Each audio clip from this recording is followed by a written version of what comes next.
본격적으로 역세권 재개발 어떤 데가 있는지 좀 살펴보도록 하겠습니다. 광흥창 역세권 재개발, 이건 제가 항상 강추드리는 구역인데, 이 구역계는 이거 제가 아주 오래전에 그린 거거든요. 근데 구역계가 많이 바뀌었습니다. 광흥창역 아시죠? 6호선 광흥창역이고, 여기에 뭐가 들어오느냐, 여기서 이렇게 해서 서부선이 들어와요. 그러면은 여기서 여의도까지 한 정거장, 그냥 다음 정거장이 여의도예요. 그럼 여의도의 여러 가지 인구, 그러니까 어떤 수요들을 다 흡수할 수 있잖아요. 그리고 신축이 들어오니까. 그래서 구수동, 신수동, 현석동 이렇게 세 군데가 역세권 재개발을 진행하고 있고, 저는 사실 신수동이 제일 늦어가지고 여기보다는 구수동이나 현석동을 추천해 드렸거든요. 현석동, 물론 셋 다 좋지만 현석동은 한강뷰도 나와요. 얘네가 뭐 나중에 설명드리겠습니다만은 지금 얘네가 지금 다 35층까지 올라가거든요.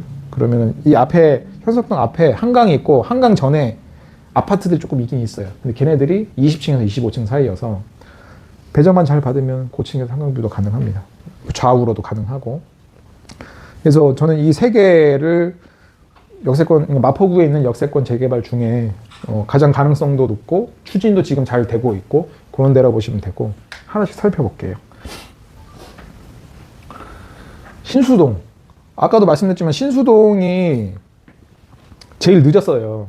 제일 그 단계가 늦었었는데 얼마 전에 얘네가 공란 공고를 합니다. 그러니까 지금 여기 구역계 이렇게 있잖아요. 이 구역계랑 차이가 많이 나죠. 얘네가 반대하는 인원이 많이 있었고 막 그랬거든요.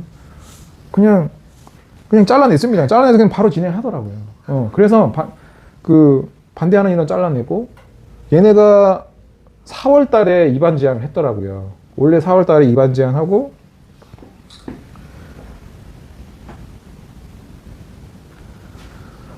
입안 제한하니까 올해 7월 달에 개발행 이게 행위 제한 걸고 11월 달에 바로 공란공고 때려버립니다. 그럼 이제 얘네는 뭘 하냐? 주민설명회 하고 구의회 청취하고 바로 이제 도계회로 가는 겁니다. 도계회 통과되면 구역 지정이 되는 거예요.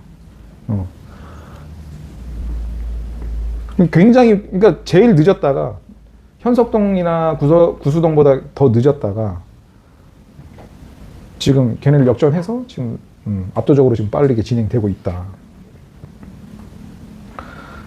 그래서 면적이 많이 줄었습니다. 그래서 15,000 정도 되고요. 지금 진행 단계가 공란 공고하고 있고, 2종 7층에서 준주거로 바뀝니다. 그리고 628세대가 지어지게 될 거고, 그 중에 분양이 421세대, 그리고 공공임대가 207세대. 토지 등 소유자가 173명인데 분양이 421개예요. 그만큼 이제 용적률을 많이 받아서 사업성이 좋아진 거죠. 다만 용적률이 다 늘어나지만 그거의 절반은 공공임대를 줘야 돼요. 그게 단점이긴 합니다. 근데 공공임대가 사실 안 좋게 보시는 분도 많이 계신데, 저는 개인적으로 세대수가 많으면 많을수록 공공임대든 뭐 분양이든 세대수가 많으면 많을수록 좋다고 저는 보고 있고, 역대 어떤 그 아파트를 보더라도 공공임대 있다고 해서 가격적으로 뭐 내려가는 그런 게 한 번도 못 봤어요. 그 약수 이름 까먹었다.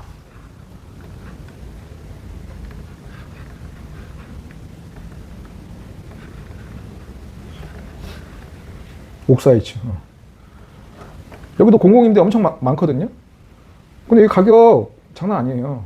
공공임대 있다고 해서 뭔가 이제 가격이 빠진다거나 그러진 않습니다. 입지가 결국은 가격을 조정하는 거예요.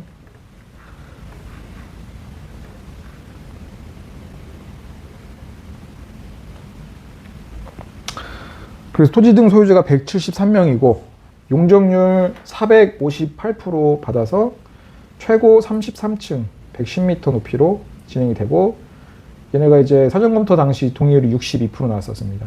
그리고 추정 비례율이 110%. 사업성이 굉장히 좋습니다. 그래서 지금 조합원이 되면, 근데 이제 한 70명 정도는 5구 타입을 받아요. 나머지는 84랑 114, 42평형, 43평형을 받는데, 조합원 중에 한 뭐 70% 아니 70%란다 70명 정도는 이제 5구 타입을 받게 된다. 근데 여러분 그거 아시는 게 옛날 5구 타입이랑 지금 5구 타입이랑은 굉장히 다른 거 아시죠? 지금 5구 타입이 옛날 84 타입이랑 거의 면적이 비슷한 수준입니다. 왜냐면 요즘에는 확장을 많이 하고 합법적으로 늘릴 수 있는 공간, 서비스 면적이 많기 때문에 그런 것까지 합치면 5구 타입 같은 경우에도 요즘에 방 3개, 화장실 2개 해서 4인 가족 충분히도 쓸 수 있을 만큼 잘 나옵니다. 그리고 특히나 5구 타입이 가격이 좋은 데가 어떤 데냐면 직장인들 수요가 많은데 아까 말씀드린 마포나 뭐 노량진이나 이렇게 아까 우리 3도심 중에 2개 도심 이상을 왔다 갔다 편리하게 갈 수 있는 그런 입지들, 뭐 옥수도 마찬가지고 이런 데들이 5구 타입 가격이 굉장히 좋아요. 그래서 마포 같은 경우도 5구 타입도 지금 다 20억이 넘어가잖아요. 22억, 뭐 23억, 뭐 옥수 파크리스도 마찬가지고 노량진도 마찬가지. 노량진도 지금 뭐 총매가 기준으로 5구 타입 가는 것들이 다 가격이 굉장히 비쌉니다. 그래서 이런 데는 5구 타입도 정말 좋습니다. 조합원 분양가가 84 기준으로 한 10억 정도 됩니다. 합리적인 수준이죠. 그래서 지금 7월 달에 개발행위 허가 제한 및 지역노동 고시해서 이제 개발을 못 하고요. 쪼개기가 안 되고요.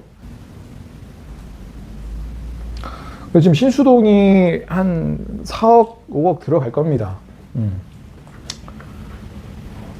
3억대도 있긴 있을 겁니다. 잘 찾아보시면. 그리고 구수동. 구수동이 원래 제일 빨랐어요. 제일 빨랐었는데 지금 입안 제한은 들어간 상태고 얘네도 이제 좀 있으면 이제 얘네도 개발행위 제한 연락 떴거든요. 좀 있으면은 뭐 큰 변수가 없으면 내년 상반기 정도에는 공란 공고까지 가능할 것 같습니다. 구수동이 이제 광흥창역이랑 제일 가깝고 면적이 12,830제곱이고 지금 입안 제한 단계고 얘네도 마찬가지 준주거로 이제 종상향 됩니다. 예상 세대 수가 606세대, 351세대를 분양하고 255세대가 임대입니다. 얘는 토지 등 소유자가 250명인데 아까 신수동에 비해서 토지 등 소유자 대비 분양 물량이 많지는 않잖아요. 근데 얘네는 좋은 건 뭐냐면 대부분 다 84를 갑니다. 그러니까 웬만한 조합원은 그냥 84 된다 이렇게 보시면 되세요. 그래서 이제 대형 면적이나 이런 것들 많이 뽑았다 이렇게 보시면 될 겁니다. 용적률을 479% 받고 최고 35층 5개 동으로 진행됩니다. 동의율은 68% 정도 나왔고 지금 보안사항 처리하고 있고요.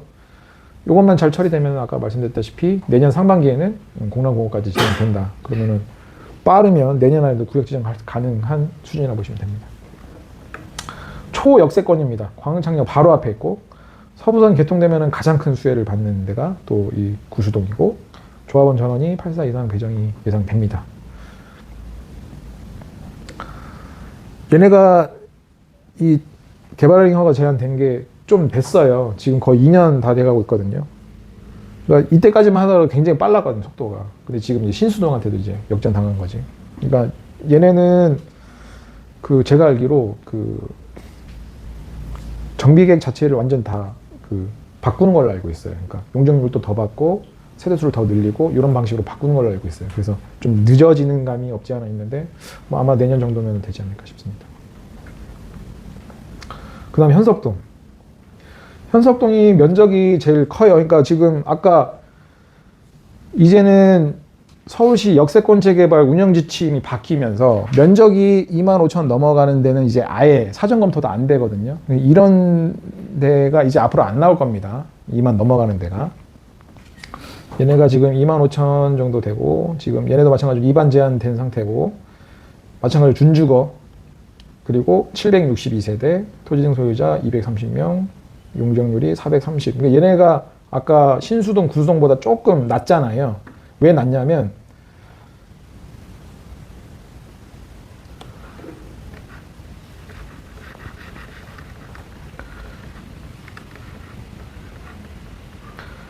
여기가 이제 구수동이거든요. 구수동인데 광흥창역에서 이걸 찍어보면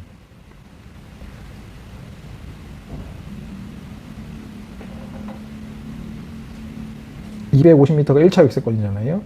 거의 들어오는 데가 없어. 근데 이 지역 중심, 그러니까 예를 들어 환승역 같은 경우에는 심의를 거쳐서 350m까지 1차 역세권을 해줘요. 한시적으로. 그러면 350m.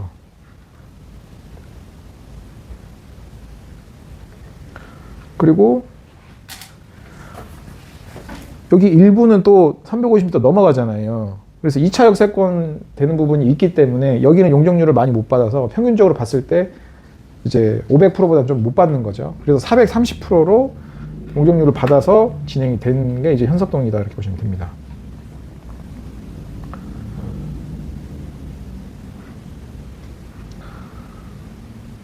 동의율 68% 정도 나왔고요. 마찬가지로 얘네도 지금 구수동이랑 같은 속도로 진행이 되고 있습니다. 얘네도 지금 조합원 수가 230명인데 지금 84랑 43평 합치면은 조합원 수 넘어가잖아요. 얘네도 다 그 대형 평형, 아니 그러니까 84 이상을 받을 수 있다. 그렇게 보시면 됩니다. 그리고 얘네도 마찬가지로 그 구수동이랑 같은 시기에 개발행위가 행위 제한 받았습니다. 얘네도 내년쯤이면 될 것 같고, 아까 설명드린 2차 역세권이 포함이 되기 때문에 용적률이 조금 다른 데보다는 조금 덜 나왔다. 350m 바뀌기 때문에. 그리고 지금 여기가 역세동, 현석동 이제 현장이고, 앞에 이제 밤섬 현대랑 서강 GS가 있어요. 얘네가 지금 23층, 25층이거든요. 그럼 얘네가 한 35층 이만큼 올라가잖아요. 그래서 25층 이상 되는 데는 한강뷰가 나오고, 그리고 좌로, 우로 해서 한강뷰가 나옵니다. 그래서 현석동이 인기가 제일 많았어요. 그 광흥창 3형제 중에 현석동이 인기가 제일 많았고, 가격도 현석동이 제일 비쌉니다. 지금 여기도 신축이 하나 있었는데, 그때 당시만 하더라도 막 얘네가 지금 사업이 좀 지연되는 상황이잖아요. 우리 2023년 말에 개발행위 제한을 받았는데 지금 여태껏 지금 입안 제한 마무리가 안 된 상태이기 때문에 여기 이제 신축 막 짓고 있는 게 있었어요. 막 선분양했던 물건들이 있었거든요. 그때 당시만 하더라도 이거 받으면 잘하면 권리산정 기준에 걸려가지고 청산될 수도 있겠는데 막 그 생각을 했는데 지금은 다 지어졌습니다. 그때 이제 리스크 감안하고 매수하신 분들이 다 돈 벌긴 했어요. 근데 여러분들 선분양 어디든 재개발 추진하는 데 보면 선분양 많이 하거든요. 그거 조심하셔야 됩니다. 선분양 한다는 것 자체가 시행사가 돈이 없다는 거예요. 일단은 토지는 요즘에 또 PF도 힘들잖아요. PF 대출 안 해주거든요. 잘 안 해줘요. 옛날에 한 뭐 거의 막 70% 80% 해주던 게 이제는 뭐 절반도 안 해주고 뭐 한 3분의 1 정도 해주나. 그래 돈이 없기 때문에 이거를 개발을 하려면, 왜냐면 요즘에는 공사도 다 기성납입이니까, 그러니까 공사 한 만큼 주고 또 한 만큼 주고 이렇게 계속 돈이 들어간단 말이에요. 그래서 돈이 계속 들어가야 되는데 돈이 없으니까 이걸 선분양 해가지고 계약금 땡겨다가 그걸 이제 하는 건데, 이러다가 공사가 멈춘 현장이 굉장히 많아요. 특히 이제 PF 사태 일어난 이후로 더 많아져가지고 이걸로 피해 본 데가 굉장히 많거든요. 그래서 여러분들 선분양하는 거는 웬만하면 하지 마라. 그리고 권리산정 기준이 보통 이제 이런 시스템은 공란공고 일이 권리산정 기준이 됩니다. 그러면 공란공고 전에 분양한 게 소유권 보존 등기까지 완료가 돼야 돼요. 그래야 권리산정 기준 전에 소유권 보존 등기가 완료가 돼야 안전하게 입주권이 나옵니다. 근데 선분양하는 경우에 만약 차일피일 막 미뤄지다 보면은 권리산정 기준일 전에 공사를 마무리 못할 수도 있는 가능성도 있기 때문에 굉장히 위험합니다. 그래서 그런 것들을 잘 판단하시고 이제 접근을 하셔야 됩니다. 그래서 현석동도 그런 물건이 있었어요. 그게 세대에서 굉장히 많았거든요. 투룸인데 한 7억 얼마 이렇게 해서 했는데 거의 다 매도가 됐을 겁니다. 거의 다 분양이 됐어요. 예. 갭으로 뭐 전세 뭐 한 2억 5천 3억 끼고 해서 한 4억 이상 들어가는 물건이었는데,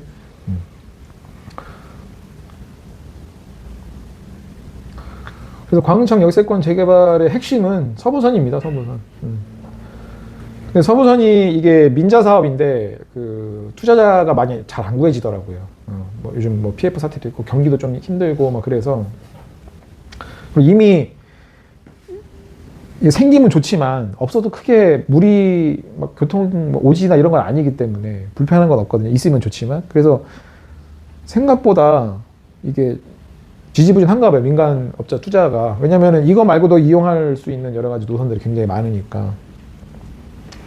근데 아마도 내년 지방선거 끝나면 진행이 될 겁니다. 왜냐면 이제 너도 나도 이거를 성공시키겠다 하는 후보들이 많이 나올 거기 때문에 아마 지방선거 끝나면 원동력을, 그러니까 이제 좀 동력을 갖추고 추진이 될 걸로 예상이 되고 28년 되면 착공이 될 걸로 예상이 되고 있습니다. 만약 된다면 여의도까지 바로 한전거장.